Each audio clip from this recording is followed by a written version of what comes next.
Hello everyone, good evening and very welcome to Textbook Super Coaching. This is Monica, your UGC Net Management faculty. दोस्तों आज का ये session आप सभी beginners student के लिए है जो फर्स्ट टाइम मैनेजमेंट सब्जेक्ट से अपना एग्जाम देने का प्लान कर रहे हैं जून 25 साइकिल के लिए। दोस्तों आज के सेशन में डिटेल में हम डिस्कस करेंगे कि भाई आपका सिलेबस क्या है, एलिजिबिलिटी क्राइटेरिया क्या होगी, एग्जाम पैटर्न क्या है, कट ऑफ ट्रेन क्या जा रहा है या किस तरीके से आपको प्रिपरेशन आगे कंटिन्यू करनी है। तो लास्ट तक जुड़े रहिएगा और इनकेस अगर आपके कोई भी क्वेरीज हैं तो you can ask in the comment box. Overall दोस्तों मेरा नाम मोनिका चतुर्वेदी है। मैंने एमबीए किया हुआ है, साथ ही साथ मैंने एमकॉम भी किया हुआ है और मैं मैनेजमेंट और कॉमर्स दोनों ही सब्जेक्ट में जेआरएफ क्वालिफाइड हूँ। 8+ ईयर का टीचिंग एक्सपीरियंस है और मैंने कई रिसर्च पेपर अपने पब्लिश किए हुए हैं, साथ ही साथ मैं एक रिसर्चर भी हूँ। और दोस्तों मेरा डेली बेसिस पे 2 सेशन आता है, दोनों ही फ्री सेशन है। एक यूट्यूब पे मंडे टू फ्राइडे, टाइमिंग है 4 PM। वहीं दूसरा सेशन हम अपनी ऐप के थ्रू प्रोवाइड कराते हैं जिसे हम मास्टर क्लास बोलते हैं और ये सेशन डेली आपको मिलेगा 5:15 PM पे। अब डिस्कस कर लेते हैं दोस्तों सिलेबस। तो ओवरऑल मैनेजमेंट के सिलेबस में दोस्तों 10 यूनिट हैं, लेकिन ये बहुत ही वास्ट है। आप सभी लोगों ने एमबीए किया होगा तभी आप मैनेजमेंट सब्जेक्ट के लिए प्रिपरेशन करने का प्लान कर रहे होंगे। तो दोस्तों जो चीजें आपने 2 साल में पढ़ी हैं वही चीजें आपको समराइज करके 5 महीने में पढ़नी है। तो टोटल 10 यूनिट है यहाँ पे। पहले यूनिट है मैनेजमेंट फंक्शन एंड कॉन्सेप्ट, जहाँ पे बिजनेस मैनेजमेंट क्या है, मैनेजमेंट फंक्शंस क्या हैं, क्या प्रिंसिपल्स हैं, कम्युनिकेशन कैसे किया जाता है, क्या बैरियर हैं, डिसीजन कैसे लिया जाता है, ऑर्गेनाइजेशन का स्ट्रक्चर क्या है। इसी में इकोनॉमिक्स का भी कुछ पार्ट कवर कर दिया गया है, जैसे लॉ ऑफ डिमांड क्या है, नेशनल इनकम क्या है, इन्फ्लेशन क्या है। तो ये सारी चीजें हमें केवल यूनिट नंबर 1 में पढ़नी है। सेकेंड यूनिट है OB, organisation behaviour and human resource management.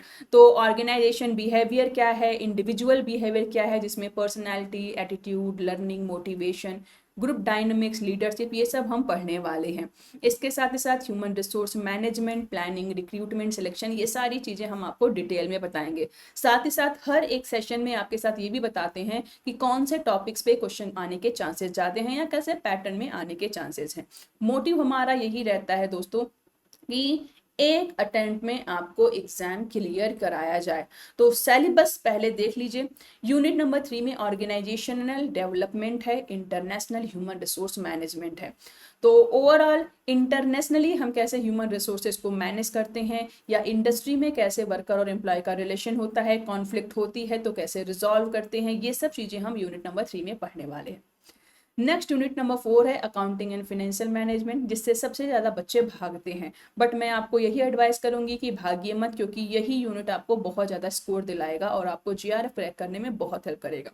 तो यहाँ पे अकाउंटिंग प्रिंसिपल्स क्या हैं, अकाउंटिंग कैसे की जाती है, प्रोसेस क्या है, क्या क्या फिनेंशियल स्टेटमेंट बनाने होते हैं, ये सब चीज़ें हम डिटेल में डिस्कस करेंगे। और एक ऐसा यूनिट है जहाँ से आपको न्यूमेरिकल भी मिलेगा। नेक्स्ट यूनिट है कैपिटल बजटिंग, जहाँ पे ये कैपिटल बजटिंग क्या है, कैसे हम बड़े बड़े इन्वेस्टमेंट करने से पहले डिसीजन लेते हैं कि भाई इन्वेस्टमेंट लेना करना चाहिए नहीं करना चाहिए, या फिर जब हमें शॉर्ट टर्म फंड की नीड होती है वर्किंग कैपिटल की तो कैसे मैनेज करते हैं, डेरिवेटिव्स क्या होते हैं, पोर्टफोलियो क्या होता है, ये सब चीज़ें हम डिटेल में डिस्कस करेंगे। फिर इसके बाद दोस्तों आएगा यूनिट नंबर 6। उसके पहले आपको बता दूं कि अगर आप फर्स्ट टाइम ये सेशन देख रहे हैं तो चैनल को सब्सक्राइब जरूर से कर लीजिए, क्योंकि इसके पहले भी मैं कई सारे सेशंस लेके आ चुकी हूँ। तो हमारे चैनल पे को जब सब्सक्राइब करोगे तब आपको विजिट करने का एक्सेस मिलेगा। और जैसा कि आप देख पा रहे होंगे कि यहाँ पे यूजीसी नेट टेक्स्ट बुक हमारे चैनल का नाम है और यहाँ पे कई सारे आपको यहाँ पॉइंट्स दिए गए हैं और प्लेलिस्ट में जा करके आपको मैनेजमेंट सब्जेक्ट के सारे ही रिकॉर्डेड सेशंस मिल जाएंगे। तो यहाँ से भी आप अपनी प्रिपरेशन कंटिन्यू कर सकते हैं। साथ ही साथ जो भी अपकमिंग सेशन आने वाले हैं उसका भी नोटिफिकेशन आपको पहले से ही मिल जाएगा, जिससे कोई भी आपके लॉसेस नहीं होंगे। दोस्तों ये मेरी ऑफिशियल टेलीग्राम आईडी है, आप सभी स्टूडेंट्स इसको ज्वाइन कर लीजिए, क्योंकि जो भी अपडेटेड इन्फॉर्मेशन होती है आपके साथ हम इसी ग्रुप में शेयर करते हैं। और अगर आपके कुछ भी क्वेरीज हैं तो यहाँ पे डायरेक्टली इस माध्यम से आप मुझसे कंसल्ट कर सकते हैं, इंटरेक्ट कर सकते हैं। नेक्स्ट यूनिट है 6 स्ट्रेटेजिक मैनेजमेंट।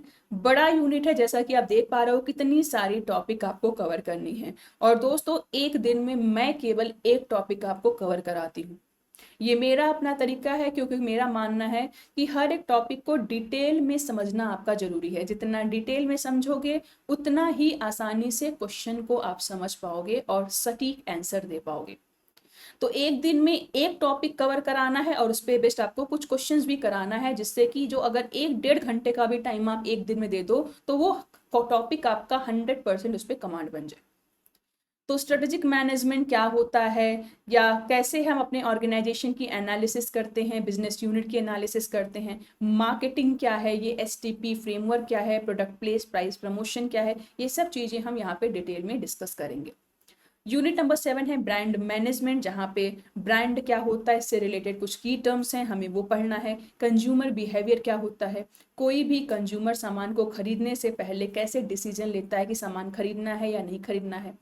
कोई भी सप्लायर कंपनी कस्टमर तक कैसे सामान पहुंचाएगी, ये सब चीजें भी हम पढ़ते हैं लॉजिस्टिक में या सप्लाई चेन मैनेजमेंट में। ठीक है। फिर यूनिट नंबर 8 में स्टैटिस्टिक्स मैनेजमेंट है। यहाँ पे स्टैटिस्टिक्स क्या है, सेंट्रल टेंडेंसी क्या है, प्रोबेबिलिटी डिस्ट्रीब्यूशन क्या है, सैम्पलिंग क्या है, हाइपोथेसिस टेस्टिंग क्या है, ये सब चीज़ें आपको पढ़ाई जाएंगी। इसके साथ ही साथ ऑपरेशनल मैनेजमेंट, क्वालिटी मैनेजमेंट, ये तीनों ही पार्ट यहाँ पे आपकी कवर कराए जाएंगे। यूनिट नंबर 9 में है इंटरनेशनल बिजनेस। तो इंटरनेशनल बिजनेस क्या है, कैसे हम इंटरनेशनल लेवल पे अपने कंट्री के बाहर जा करके बिजनेस कंडक्ट करते हैं, बिजनेस को ग्रो करते हैं, कैसे एक कंपनी दूसरे देश की कंपनी में इन्वेस्टमेंट करती है, उस पर कंट्रोल करती है।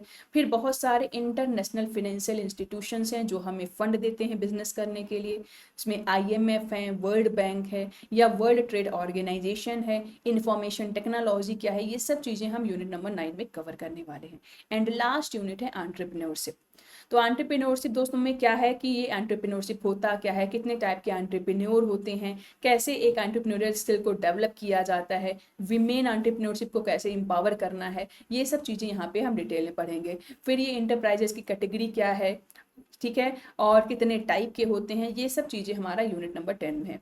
तो टोटल 10 यूनिट्स हैं और ये डिटेल में आपको कवर करनी है। और जैसा कि आप देख पा रहे होंगे कि हर एक यूनिट एक दूसरे से बिल्कुल अलग है। तो कहने का मतलब है एक वास्ट सिलेबस है जिसे 5 महीने में आपको तैयारी करनी है। अगर स्ट्रक्चर तरीके से नहीं पढ़ोगे तो फिर कुछ भी चांसेस आपके लिए नहीं होंगे आगे बढ़ने के या JRF क्लियर करने के। अब एलिजिबिलिटी के बारे में बात करते हैं। तो अगर आप दोस्तों यूजीसी नेट एग्जाम को देने का प्लान कर रहे हो तो सबसे बड़ा क्राइटेरिया यूजीसी का है कि भाई आपके पास मास्टर डिग्री होनी चाहिए, आपके पास मास्टर डिग्री होनी चाहिए, या फिर इक्विवेलेंट कोई भी आपके पास डिग्री होनी चाहिए। इसके साथ ही साथ जो भी आपने मास्टर डिग्री किया, जैसे मैनेजमेंट के लिए आपने MBA किया हुआ है, तो MBA में मिनिमम आपका 55% जो है वो होना चाहिए मार्क्स। ये हमें बात कर रही हूँ जनरल कैटेगरी के बारे में। वहीं आप रिजर्व कैटेगरी में आते हैं जैसे OBC, SC, ST, PWD, तो ऐसे केसेस में आपको 5% का रिलैक्सेशन दिया जाता है। और तब अगर आपने 50% भी मार्क गेन किया है अपने मास्टर्स में तो भी आप UGC नेट एग्जाम देने के लिए क्वालिफाई होते हैं। इतना ही नहीं, अगर आप पोस्ट ग्रेजुएशन कर रहे हैं, फाइनल ईयर में हैं, तो भी UGC कहता है कि आप एलिजिबल हैं ये एग्जाम देने के लिए, बट विद इन 1 ईयर आपको अपना रिजल्ट सबमिट करना होता है, अपनी डिग्री सबमिट करनी होती है। तो ये तो हो गया हमारा एक टॉपिक। अब बात कर लेते हैं एग्जाम पैटर्न के बारे में। तो दोस्तों ओवरऑल ये आपका 3 घंटे का एग्जाम होता है, 2 पेपर होते हैं, पेपर 1 और पेपर 2। दोनों ही पेपर कंटिन्यूअसली होते हैं। और कितना टाइम किसी पेपर के लिए अलॉट करना होता है ये आपकी मर्जी होती है, क्योंकि टाइमर वहां लगा है। 3 घंटे का एग्जाम होगा, चाहे पहले पेपर 1 दो चाहे पेपर 2 दो। तो टोटल पेपर 1 में 50 क्वेश्चन आएंगे, पेपर 2 में आपके 100 क्वेश्चन आएंगे, और हर एक क्वेश्चन के लिए आपको 2 मार्क्स मिलता है। तो इस तरीके से टोटल 150 क्वेश्चन होंगे और उसके लिए 300 मार्क्स आपको दिए जाते हैं। अच्छी बात यह है कि कोई भी नेगेटिव मार्किंग का कॉन्सेप्ट अभी तक इंट्रोड्यूस नहीं किया गया है। फिलहाल बातें 1 साल से चल रही हैं, तो कभी भी UGC इस चीज को भी लागू कर सकता है। तो बेटर मौका है, अभी तक नहीं हुआ तो इस अपॉर्चुनिटी का फायदा उठाइए। नेक्स्ट है एज लिमिट। कितना एज आपका होना चाहिए। तो दोस्तों आज के डेट में यूजीसी नेट की 3 कैटेगरियां हैं। एक तो जेआरएफ की कैटेगरी है, जहाँ पे आप पीएचडी भी कर सकते हैं, उसके साथ गवर्नमेंट आपको स्टाइपेंड भी देगी और आप असिस्टेंट प्रोफेसर भी बन सकते हो। दूसरी कैटेगरी है नेट की, जहाँ पे आप पीएचडी भी कर सकते हो उस बेसिस पे, साथ ही साथ आप असिस्टेंट प्रोफेसर के लिए भी क्वालिफाई होते हो, बट यहाँ पे गवर्नमेंट आपको कोई भी स्टाइपेंड नहीं देती है। और तीसरी कैटेगरी है आपकी पीएचडी की, जहाँ पे आप एक अपने स्कोर के बेसिस पे किसी यूनिवर्सिटी में पीएचडी के लिए एनरोलमेंट करा सकते हो। तो ओवरऑल यहाँ पे पहली कैटेगरी जो है जेआरएफ, उसके लिए ही एज लिमिट है कि भाई अगर आप 30 साल तक के हैं तभी आप जेआरएफ के लिए क्वालिफाई हो सकते हैं और आप अप्लाई कर सकते हैं। बट ध्यान दीजिएगा यहाँ पे भी बहुत सारे रिलैक्सेशन हैं। अगर आप जनरल कैटेगरी से बिलोंग करते हैं, मेल कैंडिडेट हैं, तब ये आपके लिए लिमिट है 30 ईयर की।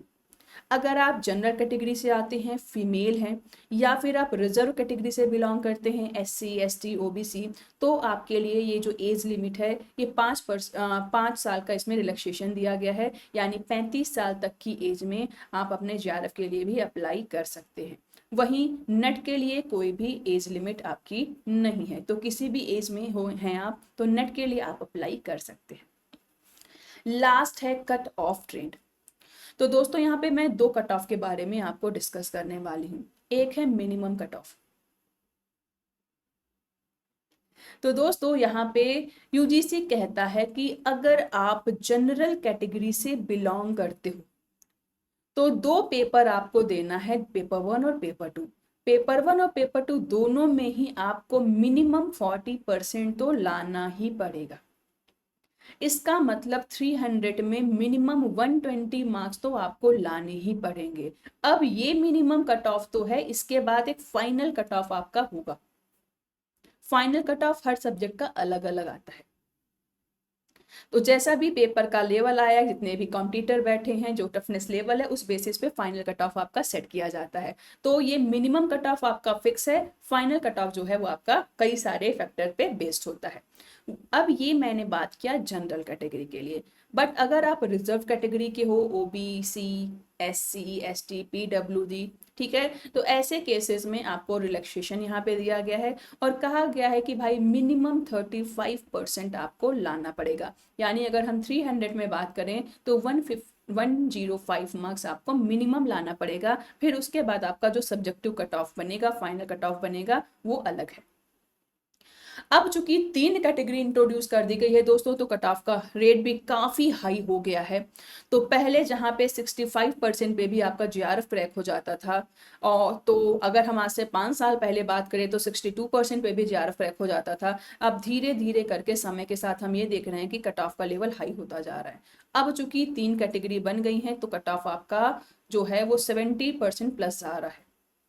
तो अब आपको ये मान के चलना पड़ेगा कि अगर आपको जेआरएफ चाहिए तो हर हालत में 70% प्लस आपको लाना है। तो 300 नंबर जो है, 300 मार्क्स आपके हैं, उसमें से मिनिमम 210 मार्क्स आ रहे हैं, तब जाकर के जेआरएफ आपका हो सकता है। वही नेट के लिए अगर आप चाहते हो तो ऐसे केसेस में भी मिनिमम 62-63% मार्क्स आपको लाना पड़ेगा, और थर्ड कैटेगरी में ऐसे 58%, 59% मार्क्स आपके आने चाहिए। तो ये करंट कट ऑफ ट्रेंड जा रहा है। अभी रिसेंट में एग्जाम हुआ है 9 जनवरी को, जिसका अभी तक प्रोविजनल आंसर की नहीं आया है। तो जो भी आंसर की आ जाएगा, क्वेश्चन पेपर आ जाएगा, तो मैं एक डिटेल एनालिसिस भी करूंगी। और आप सभी एस्पिरेंट्स से ये भी बोलूंगी कि अगर आप फर्स्ट टाइम अगर आप एग्जाम देने वाले हैं तो जो भी एनालिसिस सेशन हम कर रहे हैं उसको जरूर से देखिए। साथ ही साथ ये जो फ्री सेशंस हम आपके लिए यूट्यूब पे ले आ रहे हैं, ये आपके ही प्रिपरेशन लेवल को ध्यान में रखते हुए लाया जाता है, जिससे धीरे धीरे आपको हम हर चीज़ के बारे में अवेयर करा सकें, आपको मेंटली प्रिपेयर करा सकें। टाइम टू टाइम आपको मोटिवेशन के साथ हम क्या करेंगे, प्रिपरेशन भी इस तरीके से करा देंगे कि आप कॉन्फिडेंट भी होगे और आप एक अटेम्प्ट में अपना एग्जाम क्रैक कर लोगे। तो दोस्तों कोई भी डाउट्स अगर आपके हैं तो आप पूछ सकते हैं। और ओवरऑल फाउंडेशन बैच भी आपके लिए लॉन्च हो चुका है, तो जहां पे आपको डिटेल में पेपर 1 पेपर 2 का कंप्लीट पैकेज मिलेगा। डेली लाइव क्लासेस दोनों ही पेपर के लिए मिलेंगी। जो भी सेशन होगा उसका पीडीएफ भी आपको प्रोवाइड कराया जाएगा।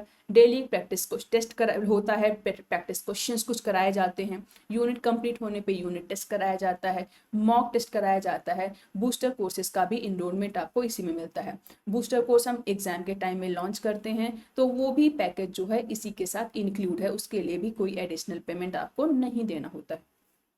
तो बहुत ही अच्छी अपॉर्चुनिटी है आप सभी एस्पिरेंट के लिए, जहां पे आप एक अटेम्प्ट में अपना एग्जाम आसानी से क्रैक कर सकते हैं। तो इसी के साथ सेशन एंड करते हैं। बाकी कुछ भी इंक्वायरीज अगर आपकी हो तो आप पूछ सकते हैं, ये कॉन्टैक्ट नंबर दिया गया है, एडमिशन रिलेटेड कोई भी इंक्वायरी है आप पूछ सकते हैं। अगर आपको इनरोलमेंट करना है तो नीचे आपको डिस्क्रिप्शन बॉक्स में फॉर्म दिया गया है, केवल फॉर्म ओपन करना है, एक कूपन कोड अप्लाई करना है जो कि नीचे राइट कॉर्नर पे आपको दिख रहा होगा, मोनिका CH, MONIKACH, ये कोड आप अप्लाई कर देंगे तो आपको इंस्टेंट आपको 30% का बेनिफिट मिल जाएगा। तो आई होप कि ये सेशन आपके लिए काफ़ी यूजफुल होगा। और फिलहाल अभी तो कई सारे बहुत ही अच्छे बेनिफिट्स भी चल रहे हैं, ऑफर भी चल रहे हैं, तो मैं तो यही एडवाइस करूंगी कि आपको इसका बेनिफिट भी लेना चाहिए। ठीक है, फिर इसी के साथ सेशन एंड करती हूँ। Thank you so much.